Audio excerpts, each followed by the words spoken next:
Last episode में हमने देखा था कि जिनू अपना रिवैक्यूएशन करने आया था। वो देखता है कि यहाँ पे काफी सारी प्रेस आई हुई है। वो मन में कहता है क्या प्रेस को पहले पता चल चुका है कि क्या हुआ है? मुझे नहीं लगता, क्योंकि कोई मुझे पहचान नहीं रहा। आगे वो कहता है अब मैं हंटर एसोसिएशन की बिल्डिंग के अंदर कैसे जाऊँ? जिनू अंदर जाने की तो कोशिश करता है, लेकिन उसे एक सिक्योरिटी गार्ड रोक देता है। वो उसे कह रहा होता है कि क्या तुम एसोसिएशन के लिए काम करते हो? तुम इन रिपोर्टर्स को नहीं देख रहे क्या? ऐसे उनके सामने से तुम नहीं जा सकते। जिनू उसे कहता है मैं ऐसे यहाँ पे नहीं आया हूँ, मेरी यहाँ पे अपॉइंटमेंट है। लेकिन फिर भी वो सिक्योरिटी गार्ड जिनू से कहता है अभी अंदर जाना मना है, चलो वापस चले जाओ। ली मिसंग मन में कह रहा होता है ये गधा कौन है? मैं तो चाहता हूँ कि सिक्योरिटी गार्ड इसे लात मार के निकाल दे। सिक्योरिटी गार्ड जिनू पे चिल्ला के कहता है तुम्हें अंदर जाने की परमिशन नहीं है। तभी पीछे से मिस्टर गोगोनी आ जाते हैं और वो उस गार्ड से कहते हैं आखिर तुम्हें किसने कहा कि उसे अंदर जाने की परमिशन नहीं है? वो लड़का मेरा गेस्ट है। फिर वो ली से कहते हैं मिस्टर ली तुम जानते हो ना तुम्हें यहाँ पे प्रेस रखने की परमिशन किसने दी है? मिस्टर ली एकदम से पैनिक हो जाता है और वो कहता है कि हाँ मुझे पता है सर। फिर मिस्टर गो और जिनू अंदर जाने लगते हैं। ये देख के प्रेस वाले कहने लगते हैं कि आखिर वो कौन था? चेयरमैन उसके साथ एसोसिएशन के अंदर क्यों गए हैं? क्या किसी को पता है कि वो कौन है? इनकी बातें सुन के मिस्टर ली को काफी ज्यादा गुस्सा आ जाता है। वो कह रहा होता है कि उसकी हिम्मत कैसे हुई मेरा शो बिगाड़ने की। फिर वो सिक्योरिटी गार्ड से कहता है कि उसके बारे में पता करो जो अभी चेयरमैन के साथ अंदर गया है। मैं भी तो देखूं वो कितना ग्रेट है। सिक्योरिटी गार्ड करता है ठीक है। आगे हम देखते हैं कि ली पर से सभी रिपोर्टर का ध्यान हट चुका था। वो बहाना बना के सीधे एसोसिएशन के अंदर जा रहा होता है, लेकिन जुनजुल और दो एजेंट उसे रोक देते हैं। वो उसे कहते हैं कि तुम्हारा इवैक्यूएशन का टाइम निकल चुका है। अभी दूसरा हंटर रिवैक्यूएशन कर रहा है और ये रिवैक्यूएशन 11 बजे तक चलेगा। तब तक किसी को भी अंदर जाने की परमिशन नहीं है। ये सुन के मिस्टर ली काफी ज्यादा शॉक हो जाता है। वो अपने मोबाइल में टाइम चेक करता है और 10 बजे थे। ये देखकर वो मन में कहता है क्या मुझे अभी भी आधा घंटा रुकना पड़ेगा? कोई दूसरा अवेक वो हंटर यहाँ पे आया है। ये वही हंटर हो सकता है जिसे चेयरमैन खुद अंदर लेके गए हैं। मिस्टर ली जिनचुल से कह रहा होता है रिपोर्टर्स पहले से ही यहाँ पे आ चुके हैं और मेरा इवैल्यूएशन 11 बजे रखा है, तो मुझे अभी अंदर जाना होगा। इसके बारे में तो चेयरमैन को भी पता है। क्या फिर भी तुम मुझे अंदर जाने से रोकोगे?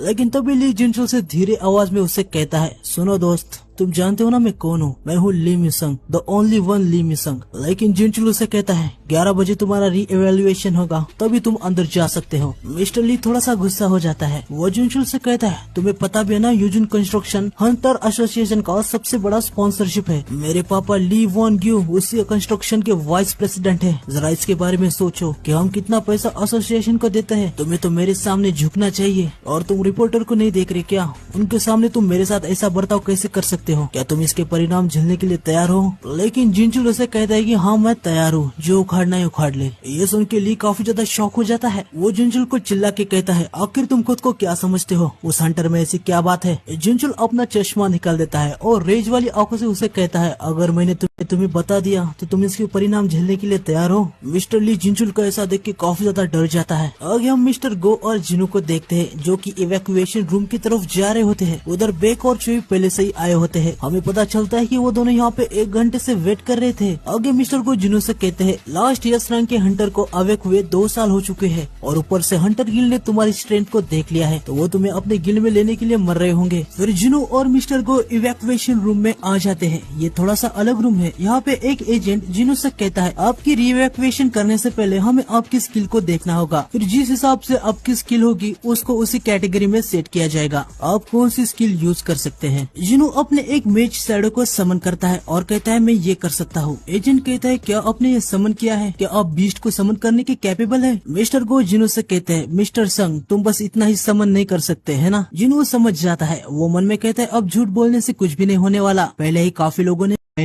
लोगों ने मुझे एक्शन में देख रखा है। मैंने अभी काफी हाई और को मेरा शेडोज बनाया है, तो ये रहा। जिनू अपने काफी सारी शेडोज को समन कर देता है और वो इस एजेंट से कहता है मैं ऐसे 100 और को समन कर सकता हूँ। मिस्टर गो, बेक और चोई ये नजारा देख के काफी ज्यादा शॉक हो जाते हैं। आगे वो एजेंट कहता है क्या तुम ऐसे 100 और को समन कर सकते हो? ये तो इम्पॉसिबल है। बेक जिनू को देख के हैरानी से अपने मन में कह रहा था इसके पास तो हद से ज्यादा मैजिक की कैपेबिलिटीज है। जब मैं इसे पहले मिला था तो वो इतना स्ट्रॉन्ग नहीं था। ये तो काफी आश्चर्यजनक फर्क है। मैं उसकी पावर को महसूस कर पा रहा हूँ, उसके सामने मेरी पावर कुछ भी नहीं है। जुनू अपना एस रैंक का लाइसेंस देख रहा था, तभी बेक जुनू से कहता है, मिस्टर सन क्या मुझे आपका थोड़ा सा वक्त मिल सकता है? और जुनू से कहता है, माफ कीजिए मेरा कुछ काम अधूरा रह गया है, मुझे उसे पूरा करने जाना होगा। जुनू अपना जाने लगता है, तभी बेक जुनू से कहता है, अगर मैं तुम्हारी जगह होता तो उस रास्ते से नहीं जाता। पर जुनू को लगता है कि वो उसे काफी अच्छा ऑफर देंगे और वो अगर उनकी ऑफर को नहीं लेगा तो उसे काफी बड़ा रिग्रेट होगा। वो बाहर आ जाता है,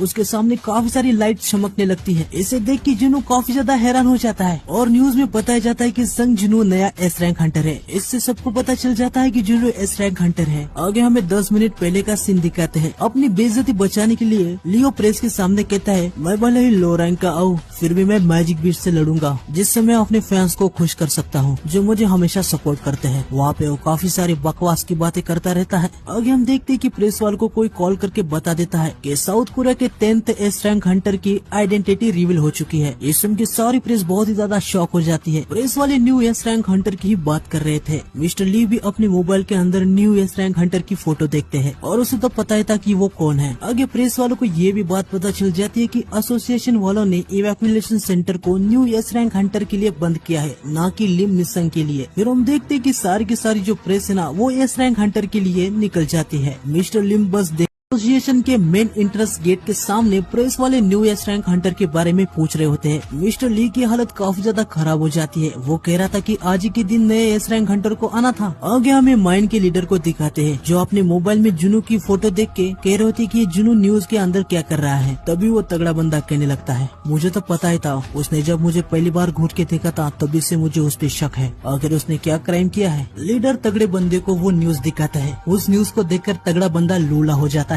हर कोई जुनू की ही खबर को देख रहा था। यू जुनू के पापा को भी ये बात पता चल जाती है। वो कहते हैं कि एसोसिएशन ने अभी अभी ऑफिशियली स्टेटमेंट दिया है जिसमें जुनू एक एस रैंक मेज टाइप हंटर है। यू जुनू भी वही होता है। उसके पापा उससे पूछते हैं, क्या तुम उसे रिक्रूट कर पाए? यू जुनू ने कहता है, पापा मुझे माफ कर दो, मैं उसे मना नहीं पाया। जुनू ने मुझसे कहा कि वो अपना खुद का गिल्ड बनाने वाला है और उसने मुझे ये भी कहा है अगर मैं तैयार हूँ तो वो मुझे अपने गिल्ड का वॉइस मास्टर बनाने के लिए भी तैयार है। ये सुन के यू जुनू के पापा काफी ज्यादा हैरान हो जाते हैं। आगे वो से पूछते कि क्या तुम्हें पता है हमने यूजिन गिल्ड को क्यों बनाया है? यूजिनो कहता है क्योंकि हंटिंग बिजनेस में काफी ज्यादा प्रॉफिट मिलता है। उसके पापा उसे कहते हैं, अभी मेरे पास इतना पैसा है कि कई जन्मों तक कम नहीं पड़ेगा। तुम्हें लगता है थोड़े पैसे कमाने के लिए मैं इन मेजर गिल्ड से झगड़ा कर रहा हूँ? यूजिनो पूछता है तो आखिर रीजन क्या है? उसके पापा कहते हैं हम सबकी रक्षा करने के लिए। आज के दिन के हंटर काफी तेजी से और भी ज्यादा स्ट्रॉन्ग होते जा रहे हैं। आगे जाके एक ऐसा भी टाइम आएगा एक हंटर की ताकत इतनी ज्यादा होगी कि वो पूरे देश की फोर्स से भी भिड़ सकता है। इनको नेशनल लेवल के हंटर्स कहा जाता है। एक एस रैंक का हंटर इसके सामने बच्चे जैसा है। ये नेशनल लेवल के हंटर उनसे काफी ज्यादा स्ट्रॉन्ग होते हैं। लीगल सिस्टम और गवर्नमेंट पे हम हमेशा निर्भर नहीं रह सकते। मैं एक ऐसा गिल्ड बनाना चाहता हूँ जिसमें सिर्फ भरोसे वाले हंटर ही आए, जिन पे हम ट्रस्ट कर पाए, जिन पे हम डिपेंड रह पाए। और मुझे लगता है कि तुमने पहले से ऐसे किसी एक को ढूंढ लिया है, तो तुम्हें मैं यूजिन गिल्ड का लीडर बनाने के लिए अप्रूव देता हूँ। ये सुन के यूजिन काफी ज्यादा शॉक हो जाता है। आगे उसके पापा उसे कह रहे होते कि गिल्ड को अच्छे से बनाओ, उसे अच्छे से फैलाओ, स्ट्रॉन्ग हंटर्स को जमा करो जिसपे तुम्हें यकीन हो और उनसे अच्छी दोस्ती करो। फ्यूचर में यही हंटर्स तुम्हारी रक्षा करेंगे। यूजुनो अपने पापा से कहता है, थैंक यू पापा, लेकिन मैं आपके ऑफर को एक्सेप्ट नहीं कर सकता। ये सुन के यूजुनो के पापा काफी ज्यादा हैरान हो जाते हैं। आगे वो अपने पापा से कहता है कि मैं जुनू के गिल्ड में जाने वाला हूँ। आगे हमें जुनू को दिखाते जिसके सामने रिपोर्टर्स उसकी काफी तस्वीरें खींच रहे थे। जुनू मन में कहता है, ये मेरे सामने इतने सारे रिपोर्टर्स क्या कर रहे हैं? ये ली मिशन की फोटो क्यों नहीं खींच रहे? आगे मीडिया के सवाल शुरू हो जाते हैं। वो जुनू से पूछते हैं कि मिस्टर संग क्या आप सच में एक ई रैंक के हंटर थे जो एसोसिएशन का एक पार्ट था? अभी आप रीअवेक हुए हैं, ये कोई ऐसी चीज नहीं है जो रोज रोज देखने को मिलती है। आपको कैसा महसूस हो रहा है? आगे हम देखते हैं कि बेक ने फिर से जुनू के कंधे पे हाथ रख दिया था। वो उसे कहता है कि इनसे छुटकारा पाना बहुत ही मुश्किल है, इससे तुम्हें काफी ज्यादा दिक्कत हो जाएगी, आओ हम तुम्हें घर तक ले जाएंगे। पर जुनू अचानक से वहाँ से बहुत स्पीड से दूसरी जगह जाता है और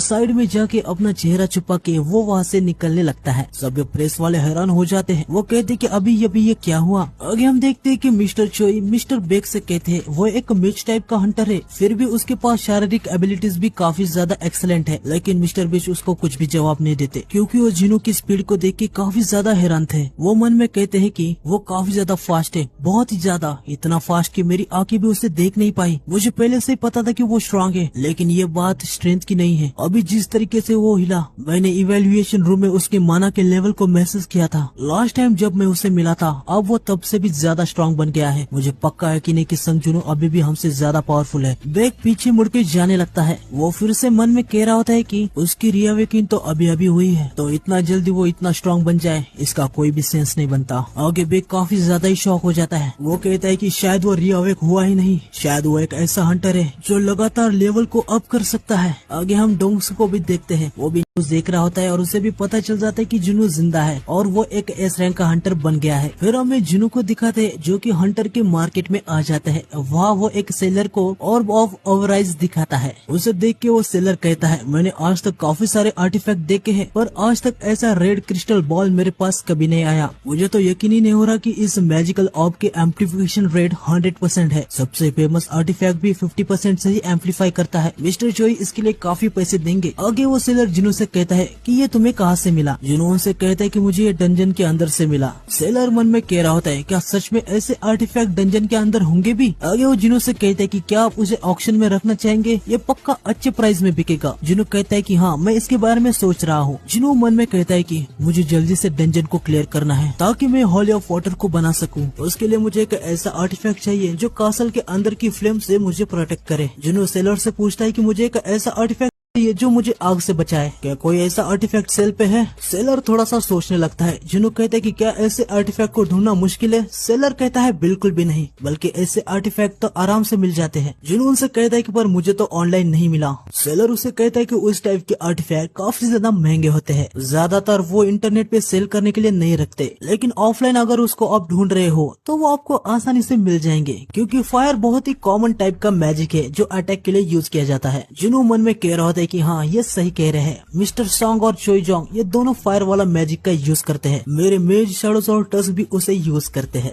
सेलर जुनू को कहता है कि मेरे पीछे आइए। आगे हम देखते हैं कि सेलर जुनू को उसके इन्वेंटरी में ले जाता है जहाँ काफी सारे सूट होते हैं। सेलर जुनू से कहता है कि क्या आपने पहले ऐसा कुछ देखा है। जुनू से पूछता है कि इतने कम ग्लास के लेयर के अंदर क्या वो आर्टिफैक्ट प्रोटेक्टेड है, और देखा जाए तो यहाँ पे दूसरी कोई सिक्योरिटी भी नहीं दिख रही। सेलर जुनू को बताता है कि ये ग्लासेस माना से इम्ब्यूट है, ये इतने स्ट्रॉन्ग है कि हंटर अपनी पूरी ताकत से भी वार करेगा तभी ये ग्लास नहीं टूटेगा। जिनू कहता है कि क्या ये सच है। सेलर कहता है अगर आपको विश्वास नहीं तो आप ट्राई करो, और अगर ग्लास क्रैक भी हुआ तो इसके अंदर का आर्टिफैक्ट मैं आपको फ्री में दे दूंगा। जिनू मन में कह रहा होता है, हाँ मैं महसूस तो कर पा रहा हूँ इस ग्लास में माना इम्ब्यूट तो है, पर क्या सच में ये इतना स्ट्रॉन्ग भी हो सकता है। जिनू रेज में आ जाता है और अटैक करने जा रहा था। उसे ऐसा देख के सेलर की हालत काफी ज्यादा खराब हो जाती है। वो जिनू को तुरंत रोक देता है और कहता है कि मैं सीरियस नहीं था। अगर ग्लास सच में टूट गया तो हंटर गिल्ड के इलाइट मेंबर मेरे पीछे पड़ जाएंगे। हमारे ऑक्शन कमेटी ने उनके साथ एक सिक्योरिटी आर्ग्यूमेंट साइन किया हुआ है। सेलर मन में सोच रहा था, इसने तो मुझे खुद को मिच टाइप का हंटर बताया था, तो ये इतना कॉन्फिडेंट क्यों हो रहा है। आगे जुनू उनसे पूछता है कि क्या आपके पास ऐसा कोई वेपन है जो मैं चला सकता हूँ, जैसे कोई ड्रैगर। सेलर कहता है कि हाँ हमारे पास बिल्कुल है, और वो जुनू को वेपन स्पेशलिस्ट के साथ भेज देता है। तभी वो नोटिस करता है कि ग्लास पे एक क्रैक आ गया है। उसे कुछ भी समझ नहीं आ रहा था कि ये कब हुआ। वो कहता है उसने तो ग्लास को छुआ तक नहीं, तो फिर एक क्रैक कैसे आ गया। आगे वेपन का सेलर जुनू को वेपन दिखाता है, पर वो जुनू के पास ऑलरेडी होते हैं। आगे जुनू को पता चलता है कि उसके जो शॉप के अंदर की वेपन है ना, वो यहाँ से काफी ज्यादा सस्ते हैं। इसलिए वो सोचने लगता है अगर शॉप में से वेपन इतने सस्ते हैं तो इस ऑप को यहाँ पे बेचने का तो मेरे पास कोई कारण ही नहीं बनता। आगे हमें वाइट गिल्ड में दिखाते हैं जहाँ बेक अभी भी जुनू के बारे में ही सोच रहा था। वो कहता है कि क्या ये पॉसिबल है, एक हंटर जो लगातार लेवल अप कर सकता है। मैं जब अपने इनलाइनमेंट स्टेट में होता हूँ तो मैं अपने दुश्मन की स्किल को देख सकता हूँ और मैं उनकी पावर लेवल को भी महसूस कर सकता हूँ। मुझे पक्का यकीन है कि जब मैं संग जिनू को रेड गेट पे मिला था तब वो अभी से वीक था। मैं भी कितना नादान हूँ, उसके जैसा कोई स्ट्रॉन्ग दूसरे के गिल्ड में क्यों ही ज्वाइन होगा। वो तो खुद ही अपना गिल्ड बना सकता है। अब इससे कोई फर्क नहीं पड़ता कि देश में कौन सा गिल्ड नंबर 1 है या 2।